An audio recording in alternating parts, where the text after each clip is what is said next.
ভয় পেয়ে এরকম মারধর করছে, কত বড় সাহস, মালায়নের বাচ্চা হয়ে এখনো বসে রয়েছে, পুরাই মেরে ফেলাই দেবো, একবারে হাট ধরে বাই করে দেবো মালায়নের বাচ্চা।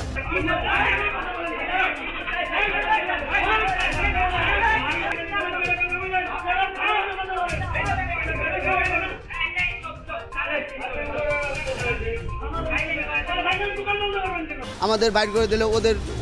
উনি ক্ষমতা আছে, মানে আগে বিএনপি মানে করতো, বিএনপি পার্টির লোকজন নিয়ে ঘোরাফেরা করে, হ্যাঁ, তারপর এইরকম পাওয়ার দেখায়, তারা জোর জবরদস্তি করে আমাদের দোকান থেকে বাই করে দিয়ে তালা লাগাইছে এবং লাগাই দিয়ে আমাদের মারধর করছে, ক্যাশ এনে নিয়ে গেছে, আমার ছেলেরে মারধর করছে, ভয় পেয়ে এরকম মারধর করছে, কত বড় সাহস, মালায়নের বাচ্চা হয়ে এখনো বসে রয়েছে, পুরাই মেরে ফেলাই দেবো, একবারে হাট ধরে বাই করে দেবো মালায়নের বাচ্চা।